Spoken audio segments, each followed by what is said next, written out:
तीनों इंजन पूरी तरीके से फेल है। बिना काम किए हुए पेमेंट होती है और छोटी छोटी मछलियों को फंसा के अपनी फाइल साफ करने का प्रयास करते हैं। पानीपत के अंदर भी ऐसा ही एक घोटाला सामने आया, जिस घोटाले के अंदर पानीपत नगर निगम में प्रॉपर्टी आईडी बदलने का खेल चला, अवैध प्लाटों को वैध करने का खेल चला, हाउस टैक्स माफ करने का खेल चला और ये खेल अरबों रुपए में पहुंचा है।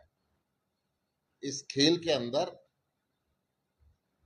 अधिकारियों से लेकर सरकार तक शामिल है, परंतु जब खेल कोई संज्ञान में आता है तो सबसे छोटे अधिकारी को, टेम्परेरी कर्मचारी को एक मोहरा बना के सारी सरकार को पाक और साफ दिखाने का काम करते हैं। पानीपत नगर निगम के अंदर इन्होंने इस भ्रष्टाचार को, प्रॉपर्टी आईडी के भ्रष्टाचार को, एनडीसी के भ्रष्टाचार को, हाउस टैक्स के भ्रष्टाचार को 4.5 करोड़ रुपए में भ्रष्टाचार के अंदर समेटने की कोशिश की। मैं बहुत मजेदारी की बात आपको बताता हूं। जब मामला खुला, लोगों ने शिकायतें की, पहले तो अनदेखी करते रहे, कमिश्नर साहब भी अनदेखी करते रहे, और जब ये कहा कि ये गांव नगर निगम में नहीं है, इसका ही आपने कर दिया, ऐसा कैसे हुआ? जब बात यहां तक पहुंची तो कमिश्नर साहब ने, जो दोषी ज्वाइंट कमिश्नर जिसकी आईडी से सारे काम हो रहे थे, वो ज्वाइंट कमिश्नर को जांच सौंपी कि आप जांच कीजिए। मजेदारी की बात ये, शिकायत उनके खिलाफ, उनकी आईडी से सारे काम हो रहे हैं और जांच भी उनको सौंप दी गई। ज्वाइंट कमिश्नर साहब ने क्या किया, अपने मेहतात कर्मचारियों की एक कमेटी बनाई और सारा दोष रोजगार कौशल निगम की एक कर्मचारी के मत्थे मढ़ के डिपार्टमेंट को साफ सुथरा निकाल लिया। मैं कहता हूं इसकी जांच सीबीआई से होनी चाहिए, दोषी अधिकारियों को सजा मिलनी चाहिए, हरियाणा को भ्रष्टाचार के अड्डे से बचाना चाहिए और अधिकारियों से लेकर मंत्री तक इसके अंदर शामिल है। जब मंत्री यहां पर आए, वो भी एक सबसे छोटी कर्मचारी को दोषी मानकर चले गए। एक मैनिपुलेटेड गेम, ये केवल पानीपत में नहीं चल रहा, पूरे हरियाणा में चल रहा है। गुजरात की आशी कंपनी थी जिसको प्रॉपर्टी आईडी का ठेका दिया गया था, ये खेल वहां से शुरू हुआ था। सारा हरियाणा आज इस प्रॉपर्टी आईडी से त्रस्त है, पूरा भ्रष्टाचार का अड्डा बन चुका है। हर व्यक्ति की प्रॉपर्टी आईडी में गड़बड़ी करते हैं, फिर बदलवाने के पैसे लेते हैं और फिर बड़े बड़े खेल खेलते हैं। इस खेल की कली कई शहरों में खुल चुकी है। इस प्रॉपर्टी आईडी कंपनी के खिलाफ 1 साल तक आम आदमी पार्टी ने सिरसा में धरना दिया था।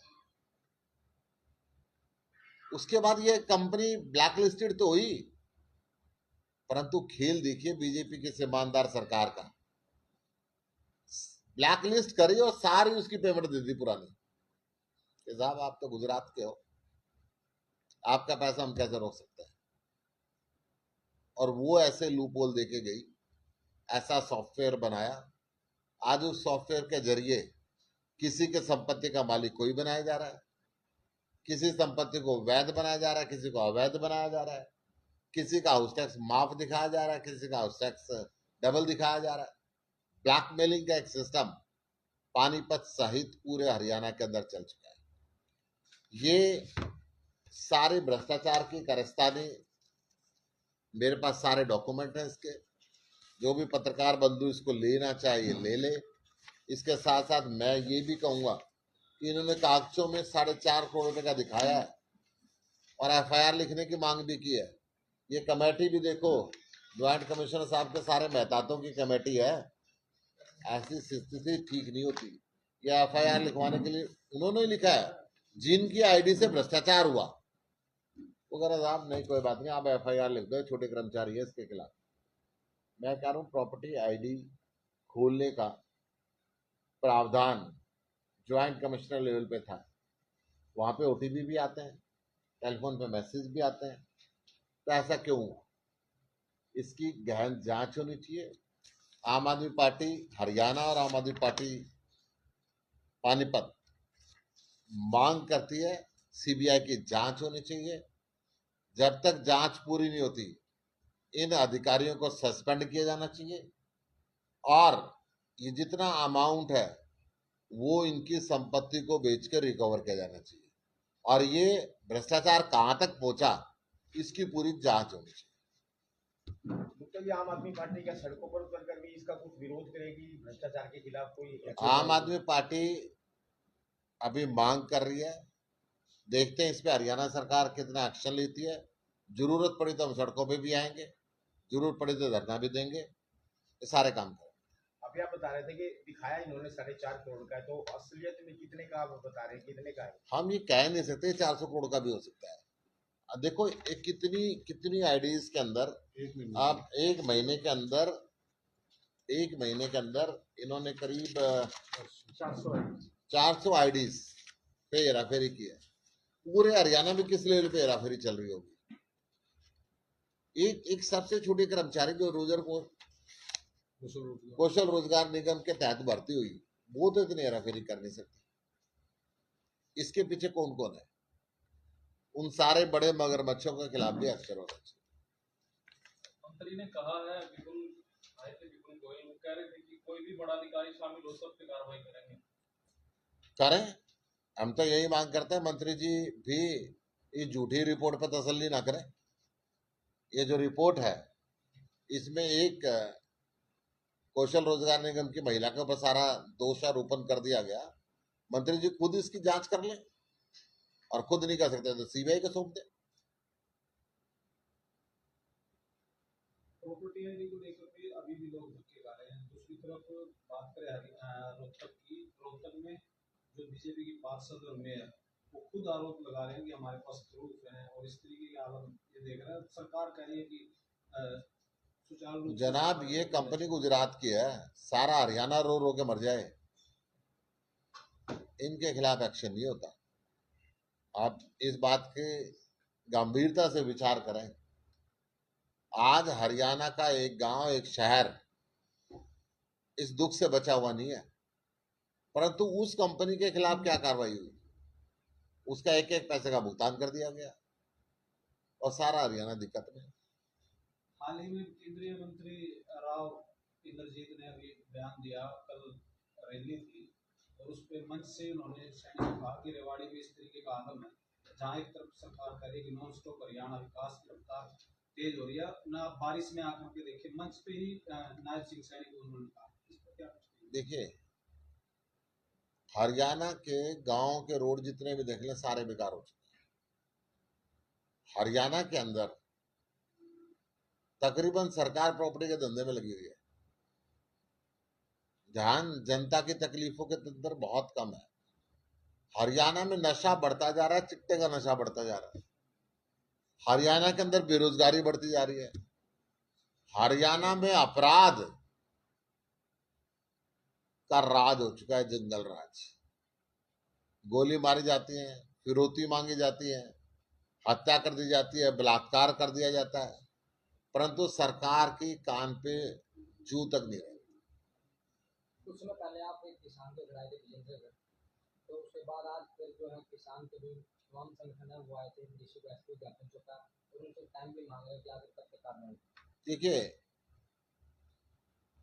अब आप इसी बात का एग्जाम्पल ले लें, किसान विजेंद्र के घर पे मैं गया, उनकी 13वीं में शामिल होने के लिए गया। वो किसान अपनी जमीन को नहीं बेचना चाहता था, उसने किसी से कोई बदतमीजी नहीं की, परंतु सारे प्रशासन ने मिलकर 1994 में उस किसान ने किला नंबर से जमीन खरीदी थी, और उस समय हरियाणा में प्रोसीजर था कि 5 भाइयों की जमीन है, एक भाई 1 किला नंबर पे कब्जा दे देता था और वो तकसीम मानी जाती थी। उस सारी परंपराओं को दरकिनार करते हुए रेवेन्यू डिपार्टमेंट ने उसकी जमीन को तकसीम करके जहां उसकी जमीन थी उससे काफी पीछे फेंक दिया। रातों रात बिल्डर के लोगों ने उसके ट्यूबवेल को तोड़ दिया, उसके बिजली के कनेक्शन को काट दिया। फिर भी अगर किसान अपनी लड़ाई लड़ता रहा तो किसान ने डाइंग डिक्लेरेशन दिए कि उसके ऊपर पेट्रोल छिड़क के आग लगा दी और उसको जीते जी मार दिया गया। जब मैं 13वीं पे किसान के घर पे गया तो वहां एक पुलिस वाला नहीं था, परंतु बिल्डर की जमीन पे पूरी छावनी बनी हुई थी। मैंने पूछा भी पुलिस अधिकारियों से कि आप बिल्डर की जमीन को बचाने के लिए यहां पे लगे हुए और किसान मर गया, आपने दोषियों को गिरफ्तार नहीं किया, आपने कोई एक्शन नहीं लिया। परंतु बीजेपी सरकार है साहब, किसानों की यहां सुनती नहीं है। किसानों के साथ इतना अत्याचार तो अंग्रेज भी नहीं करते थे जितना पानीपत में। हरियाणा के शिक्षा मंत्री कहते हैं कि उन्हें अंग्रेजी नहीं आती, और ये कह रहे हैं कि 90% लोग हरियाणा के अंग्रेजी से दूर हैं। इससे पहले जो शिक्षा मंत्री थे वो 10वीं कक्षा के एक छात्रा जिन्होंने अंग्रेजी में सवाल किया था उनको वो भी समझ नहीं आया। तो ये दुर्भाग्य आप मानते हैं कि हरियाणा में शिक्षा मंत्री सही नहीं मिल पा रहा लोगों को? ये दुर्भाग्य नहीं है, ये बीजेपी सरकार की सोच है कि शिक्षक बच्चे ना ज्यादा पढ़े, ना नौकरी मांगे, नशे का कारोबार इनका खुल के चले, अपराध का कारोबार चले, इनकी रैलियों में जिंदाबाद और मुर्दाबाद के नारे लगाएं, हरियाणा आगे ना बढ़े। पहले जो यमुनानगर से थे मंत्री जी, उनकी हालात सारे हरियाणा ने देखी थी। और आज भी जो शिक्षा मंत्री हैं वो कहते हैं नहीं हिंदी में करो जी।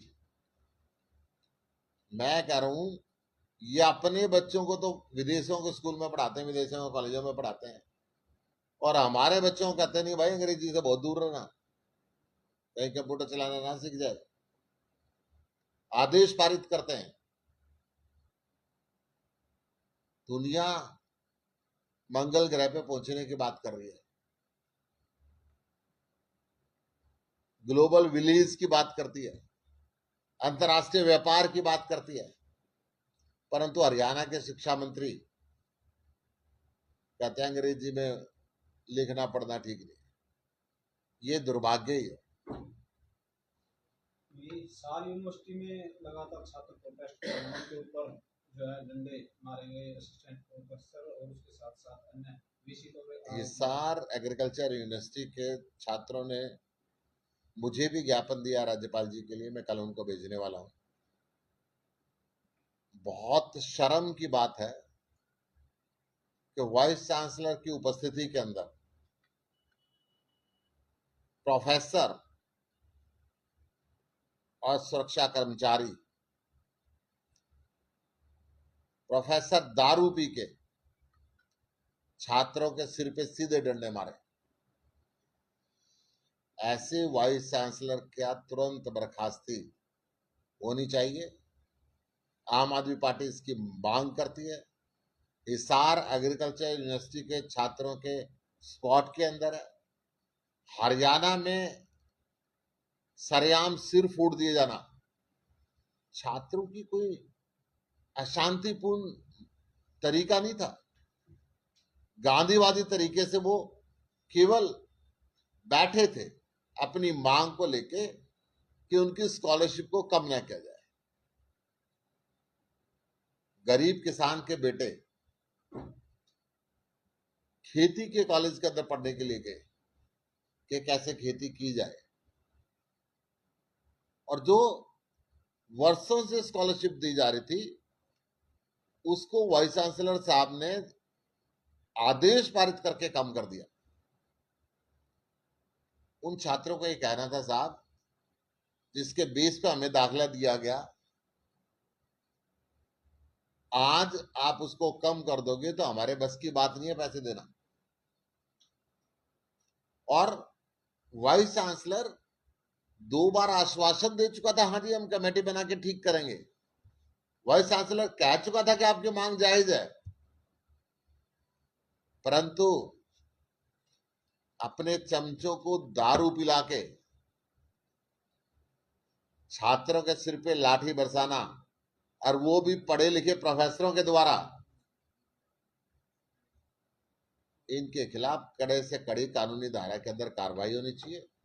वाइस चांसलर बर्खास्त होना चाहिए, बच्चों की स्कॉलरशिप वापस दी जानी चाहिए, और तुरंत मुख्यमंत्री को इस बात की घोषणा करनी चाहिए। आखिरी सवाल है सर, जिस तरीके से निगम में यहाँ पर आपने बताया कि ऐसी कार्रवाई, तो अन्य निगमों में भी हरियाणा के हर निगम के अंदर भ्रष्टाचार है। फरीदाबाद के अंदर 1000 करोड़ से ऊपर का काम नहीं हुआ था, पेमेंट कर दी थी। जब आम आदमी पार्टी ने घेराव किया और किया, फिर वो छोटी मछलियों को पकड़ लिया गया। सिरसा के अंदर ये हुआ, रोहतक के अंदर ये हुआ, हिसार के अंदर ये हुआ, सब जगह यार